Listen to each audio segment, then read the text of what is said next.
What's going on, you guys? I want to talk to you today about getting FedEx routes for free directly from corporate. And some people will tell you that you can get these routes for free. And I'm here to also tell you it's true. You can get them for free. There's a lot of things that have been omitted when someone tells you that you can get these things for free. And we're going to cover all those things that have been conveniently omitted. And it's going to make a lot more sense and why this is actually a huge benefit once you are a FedEx contractor. Whenever you get FedEx routes for free, the way that you do that is you go to a website called buildagroundbiz.com. You can see the available opportunities in your area and then essentially apply for them. When you apply for them, you submit an RFI. An RFI is a request for information. It's essentially a business plan that sort of details to FedEx what you're going to do in the event that your trucks break down, your manager quits, lots of contingencies, and again, a general business plan for how you're going to operate those routes in that specific area. Being able to come in and contract with FedEx is a lot more involved than just having a nice RFI. Like, that's one very important component. And granted, you do want to have a good RFI, but is that going to make or break it for you alone? Absolutely not. But before we even start to get into what it takes to be approved and why I believe that some of these routes are like a curse in disguise, not a blessing in disguise, a curse in disguise. Before we get into that, what should be on the back of your mind is, wait a minute, where are these free routes coming from? Why are these routes even available? Well, the reality is that those routes that are on Build a Ground Biz are from failed contractors. So not everybody succeeds in this business. And I know the sellers want you to think that as long as there's a manager in place and as long as the shipping trends are okay, then you'll be in business and everything will be fine. Doesn't work like that. There are a couple of predominant reasons why we do see those failures. One side is in the contract itself. Maybe the contract pays poorly, something like that. Or it is in the operational risk of the owner. So for example, the owner that thought that this was a effortless, absentee, remote operation and bought it, thought that they didn't have to do anything. The risk levels for those types of operators is extraordinarily high. And sometimes it's a little bit too high and they fail. And when they fail, FedEx says, hey, you're not fulfilling your contractual obligation here.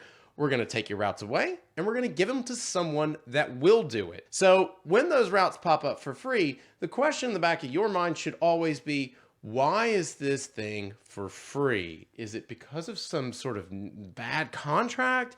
Is it because of the owner being absentee and negligent, something like that? You've got to be able to know, because some of those routes that are for free, well, you essentially get what you pay for, which is junk. You don't want it. It's not profitable, because some of those routes that are for free, essentially, those contractors said, hey, I can't make any money with this thing. Even though I'm not absentee and I'm working as hard as I can, the contract is just so jacked up that I'm not making any money. They walk away. And so then, hey, we got some open routes here. They pop up on Build a Ground Biz. Now, is that the case for all of them? No, but you should be thinking about, why is this thing there to begin with? I'm just trying to give you a couple of reasons to where you can understand, like, there's no free lunch, but if you're an established contractor, you might actually get a free lunch. So now that we've established why these routes pop up on Build a Ground Biz, and you're thinking about what those reasons might be, whether it's mismanagement, whether they failed because of the contract and so on, now that we've got that out of the way, let's talk about why certain people get awarded these routes. Well, imagine you're a terminal manager, and inside of that terminal, you've had one contractor. He doesn't deliver anything. His manager quit 2 weeks ago. 3 of his drivers walked off. The owner is nowhere to be found. And so essentially you terminate him, and now you need to get those packages delivered for that particular territory. Well, if that contract is profitable, you can bet that every other contractor in that terminal is probably applying for it, even contractors outside of that terminal sometimes. And so the terminal manager is getting all these applications, and then technically he has to put it on buildagroundbiz.com. And then he sees the application from the retired real estate investor that's never done anything with FedEx. He's never owned a logistics company. He doesn't know anything about trucking. He's applying too. Are you going to give those routes to someone that already understands FedEx, that already understands the scanners, already understands all the protocols and procedures, or are you going to give it to someone completely new? The answer is 99.99999% of the time, it's going to go to an established contractor. And you can imagine if you were a contractor, and let's say you're working your tail off, you are making sure your metrics look great, your trucks are great, your drivers are very reliable, everything's going great. You go to the terminal manager and you say, hey, that area is right next to mine. Why don't you just let me take this thing over? I'll take those routes. I'm sorry Bob failed, but I'm going to go in there and I'm going to make it right. And the terminal manager says, no, we got this guy 6 hours away. He doesn't know anything about routes or anything like that. We're going to give it to him. You can imagine, like, you would be furious, right? But the reality is, a lot of times, you are going to get those routes for free. So this goes into your acquisition strategy, because a lot of times whenever you get into the terminal, acquiring additional routes is a lot easier than paying retail, going through a broker and a seller and so on and so forth. So dealing with a broker, there's nothing wrong with that whatsoever. That gets your foot through the door, gets you into the FedEx world. But once you're in there and other people fail, God forbid, granted, it's not a very common thing overall, but it does happen. And we're not going to put our head in the sand and pretend that it never happens, because it does. But when it does, you might be able to get those routes for free. And so some people that I've worked with in the past will actually get a route bundle smaller than what they actually want to have in order to just sit and wait for 1, 2, 3, 4 years and then say, oh, look at these routes. They're free.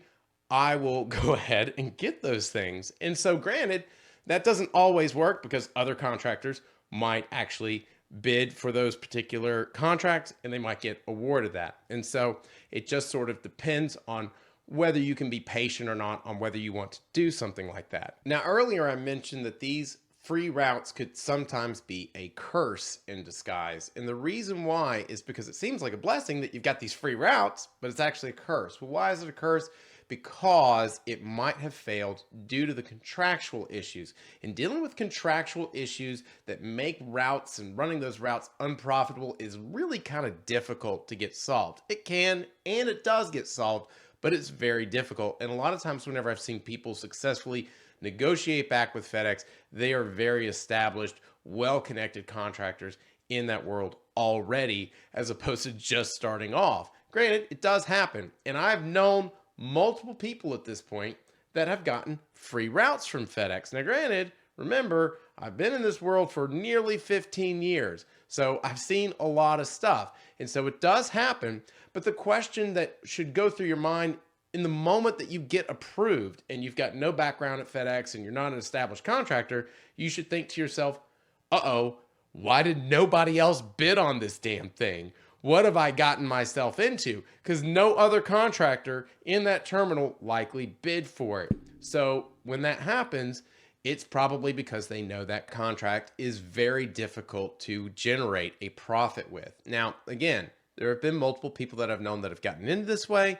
And again, it's very improbable. It's important that whenever we think about what sellers are telling us, not what is possible, but what's probable. Because yes, you could get those free routes, but you could also win the jackpot lottery, right? So both things are fine. If you want to get rich with the lottery, you want to get rich with FedEx routes, fine. But just think about the probabilities of each of those things. And I'm not saying that the probabilities are equal, but man, they're not too terribly far off. So yes, I've seen it happen, but it's extremely unlikely that someone with zero experience with FedEx is going to be able to get in and get those free routes. Secondarily, if you do get them, you have to wonder what's going on inside of that terminal that has made every other contractor probably not bid on it, because the terminal manager would have probably awarded it to them if they had applied. So why didn't those other contractors apply to begin with?